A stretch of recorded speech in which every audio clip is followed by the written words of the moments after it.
우리 함께 하나님의 말씀을 읽기 원합니다. 예레미야가 5장 15절에서 22절까지의 말씀입니다. 함께 읽겠습니다. 우리 마음의 기쁨이 그쳤고 우리의 춤이 애곡으로 변해 버렸습니다. 우리 머리에서 면류관이 떨어졌으니 우리에게 화가 있도다. 이는 우리가 죄를 지었기 때문입니다. 이 때문에 우리 마음에 활기가 없고 이것들 때문에 우리 눈이 희미해집니다. 시온산이 폐허가 돼 여우들이 거기서 어슬렁거립니다. 여호와여, 주는 영원히 통치하시며 주의 보좌는 자손대대로 지속됩니다.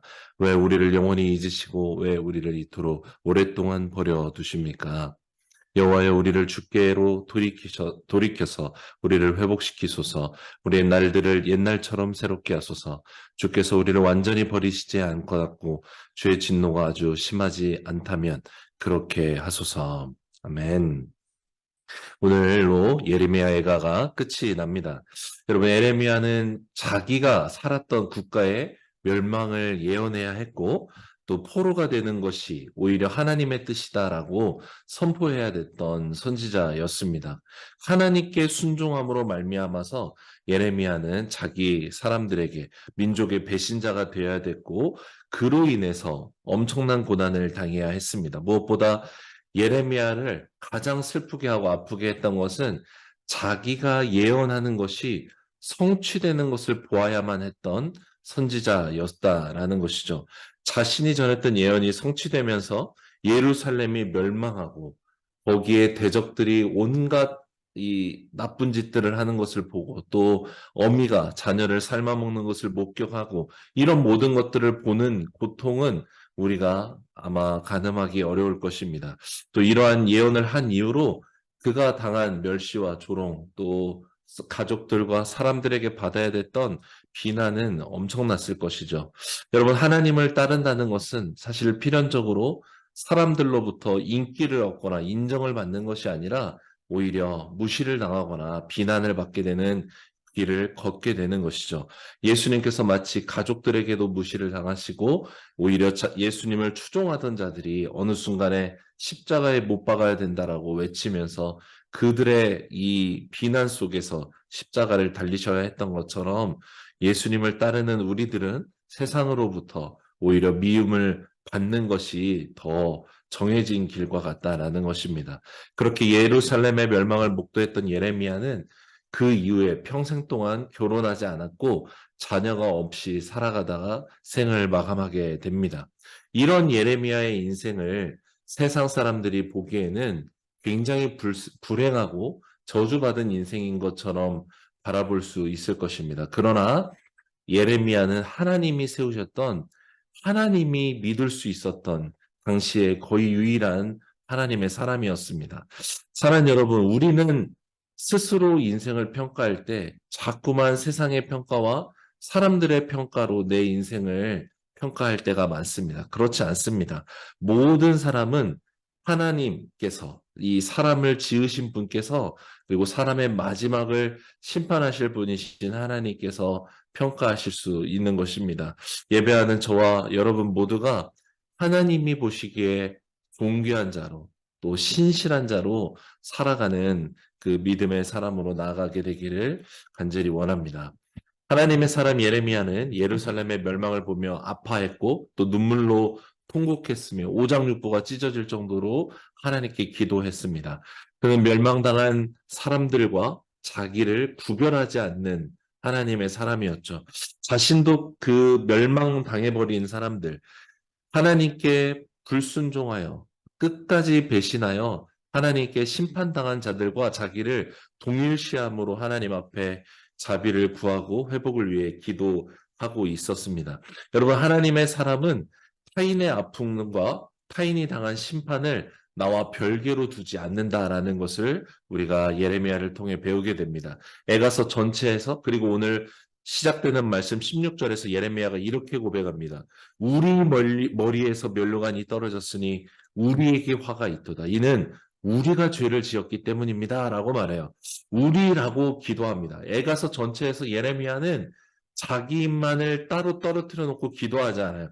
쟤네들이 그렇게 그럴 만한 일을 행했으니 하나님 이제 그만 이제 심판을 거둬주십시오라고 기도하지 않습니다. 내가 그렇게 말했는데 그렇게 말 안 듣더니 저렇게 됐네요라고 말하고 있지 않다라는 것입니다. 우리가 죄를 지었고 우리가 화를 당했습니다. 그러니 주님 우리를 용서해 주십시오라고 예레미야가 기도하고 있어요. 많은 그리스도인들이 이런 기도를 잃어버리고 있는 신앙생활을 여전히 하고 있다라는 것을 생각하게 됩니다. 자기 만족적인 신앙에 그쳐 있기 때문인 것입니다.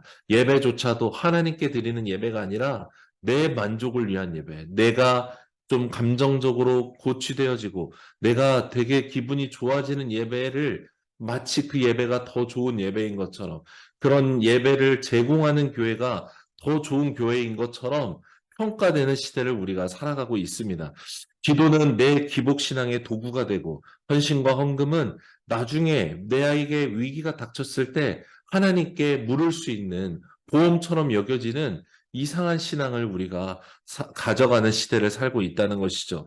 우리 모두가 그렇다는 것은 아니지만 어느새 우리의 신앙에 우리라는 이 주어는 사라지고 나밖에 존재하지 않는 신앙생활을 하도록 요구받는 시대를 살고 있다라는 것입니다. 사랑하는 여러분, 예수님도 주기도문에서 기도를 가르쳐 주실 때 모두 다 우리로서 기도하도록 가르쳐 주세요. 이 후반부의 모든 기도가 그렇죠.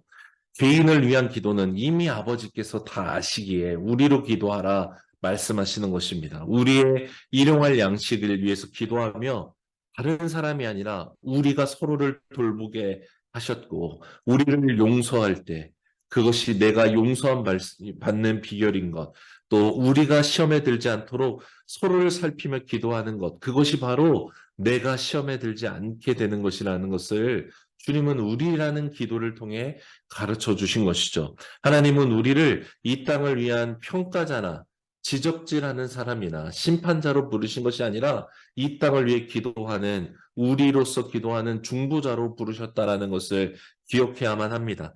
예수님께서도 죄인을 정죄하지 않겠다라고 하셨는데 우리가 어찌 죄를 일삼는 우리가 어찌 타인의 죄악을 어떻게 지적할 수 있겠습니까?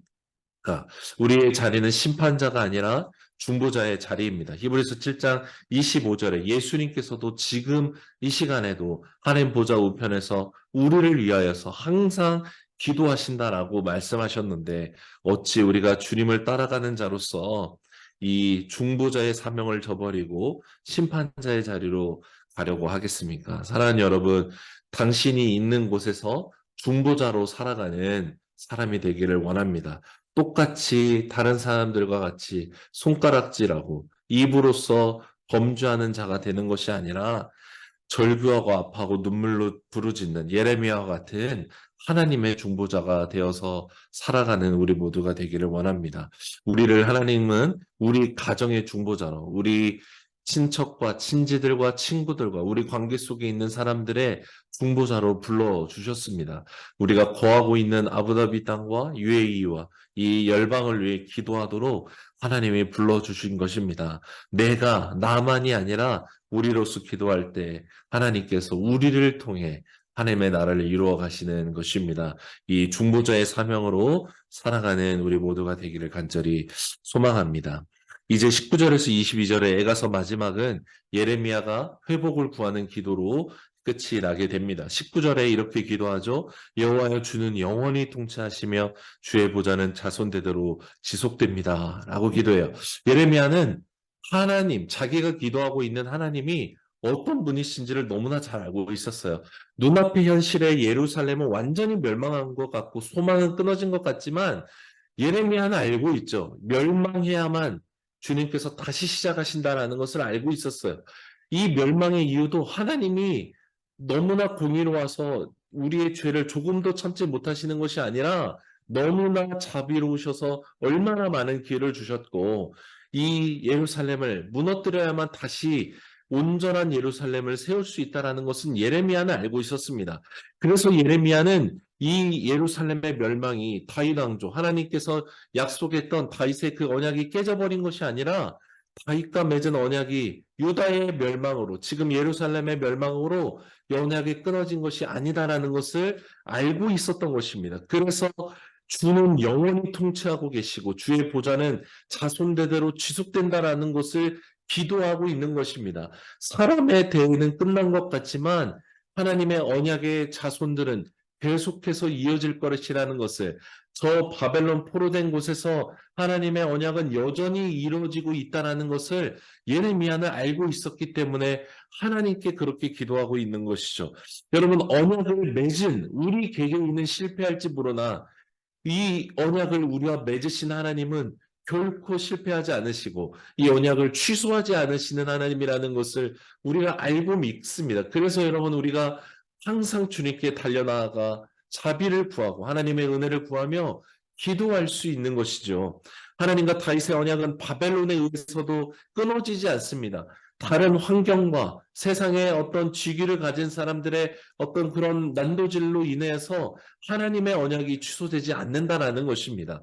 자손대대로 지속되는 하나님의 보좌는 하나님이 끊어지지 않는 한, 하나님이 끝내지 않으시는 한 계속해서 소망이 이어지는 것입니다. 예레미야는 바로 이 언약의 하나님께, 언약을 이루시는 신실하신 하나님께 기도하는 것이죠.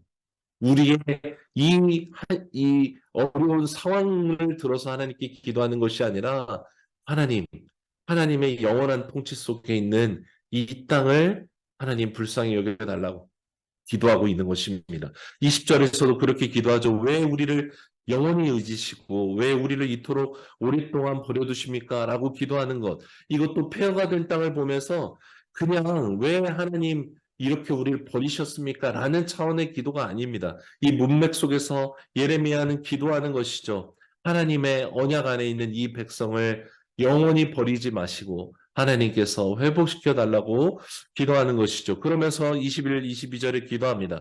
여호와여, 우리를 주께로 돌이켜서 우리를 회복시키소서. 우리의 날들을 옛날처럼 새롭게 하소서. 주께서 우리를 완전히 버리시지 않았고 주의 진노가 아주 심하지 않다면 그렇게 하소서라고 말합니다. 우리를 회복시키는데 옛날처럼 새롭게 해달라고 기도합니다. 여러분, 옛날처럼 새롭게 해달라는 이 기도는 무엇을 옛날처럼 해달라는 것입니까? 다윗의 시대 때 과거의 모든 주변국들이 세금을 바치던 그 군사적으로 강했던 그 영광을 회복하게 해달라고 기도하는 것일까요? 그렇지 않습니다. 예레미야가 기도하는 옛날처럼 새롭게 해달라는 기도는 하나님의 언약 백성으로 하나님만을 믿고 의지하고 순종했던 그 시대로 이 믿음의 백성으로 돌아갈 수 있도록 우리를 회복시켜 달라고 간구하는 것일 것입니다. 이 기도를 예수님 당시에 종교 지도자들과 유대인들도 잘못해서 기도했던 부분이 바로 이 부분이죠. 다윗 시대의 영광만을 회복해 달라고 기도했지, 그들은 다윗처럼 하나님만을 온전히 예배하고 하나님 한 분만으로 기뻐했던 신앙의 회복을 구하지 않았습니다. 로마로부터 그냥 자기들을 풀어줄 하나님만을 구했지 자기들이 배신하여 떠나버렸던 하나님만을 사랑하는 것을 회복하는 것을 위해서 기도하지 않았다라는 것이죠.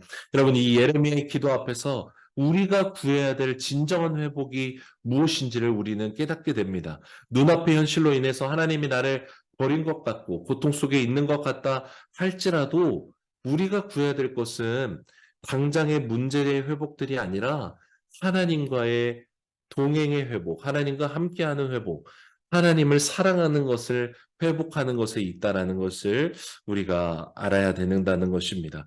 여러분, 이 회복을 위한 전제 조건은 무엇입니까? 회개입니다. 죄 고백을 통하여서 우리 사이를 가로막았던 이 죄로부터 떠나 하나님과 연합하게 되는 것을 우리가 구해야 합니다. 내 탐욕과 욕망을 선택함으로 말미암아 스스로 하나님을 떠났던 것을 통렬히 회복함으로 하나님 자리에 다시 돌아와 주님과의 사랑을 회복하는 것, 이것이 진정한 회복의 가장 중요한 것이요 첫 번째 걸음이라는 것을 우리가 알아야 될 것입니다. 사랑하는 여러분, 고난의 때의 회복을 위해 우리가 기도할 것은 바로 우리의 이 상한 심령으로 드리는 통회의 기도를 드리는 것입니다. 결핍을 회복시켜 줄 것을 위해서 기도하는 것이 아니라 구제돼 버린 채로 살아갔던 하나님의 임재를 회복해 달라고 기도하는 것, 이것이 우리에게 필요합니다. 하나님과의 관계가 회복되면, 그래서 하나님의 말씀이 들려지기 시작할 때 여러분 우리의 모든 인생 가운데 하나님의 생명력이 임하고 하나님의 평강이 임하게 되는 것입니다. 우리는 회복을 구할 때 과거의 영광의 회복을 구할 때가 많습니다. 돈이 회복되고 자리가 회복되고 건강이 회복되는 것을 진정한 회복이라고 생각할 때가 많습니다. 그렇지 않습니다. 하나님의 영원한 시간 속에서 우리가 살아가는 이 땅의 시간은 결코 길지 않습니다. 그런데 이것을 위해서만 우리가 회복이라고 여기고 기도하는 것은 너무나 어리석은 것이죠. 성경은 회복을 말씀할 때 이것들을 회복이라고 말씀하지 않아요. 하나님께 돌아오는 것, 하나님과 함께하는 것, 그 주님 안에서 기쁨과 감사를 회복하여 언약 안에서 살아가는 것. 오늘 비록 배고프고 어려우나 주님과 동행하며 만나를 먹고 하나님의 구름과 불기둥을 바라보며 살아가는 것, 이것이 진정한 하나님의 언약 백성으로 살아가는 삶이다라는 것을 주님이 말씀하고 계신다라는 것입니다. 여러분, 우리가 구하는 회복이 이 주님과 함께하는 회복을 구하는 기도가 되기를 간절히 소망합니다. 이 회복을 구함으로 하나님과 동행하는 놀라운 삶이 다시 시작되게 되기를 간절히 기도합니다. 에레미야에 가서 이 말씀을 마치면서 한숨밖에 나오지 않는 우리 이 시대를 살아가는 그리스도인으로서 나로서 살아가는 것이 아니라 우리로서 중보하며 살아가는 소망이 일어나게 되기를 원합니다. 심판자가 아니라 중보자가 되고 손가락질하는 사람이 아니라 손가락질 받는 사람들과 함께 그 속에서 살아가는 나로서 살아가는 것이 아니라 우리로서 살아가는 하나님의 사람이 되기를 간절히 소망합니다.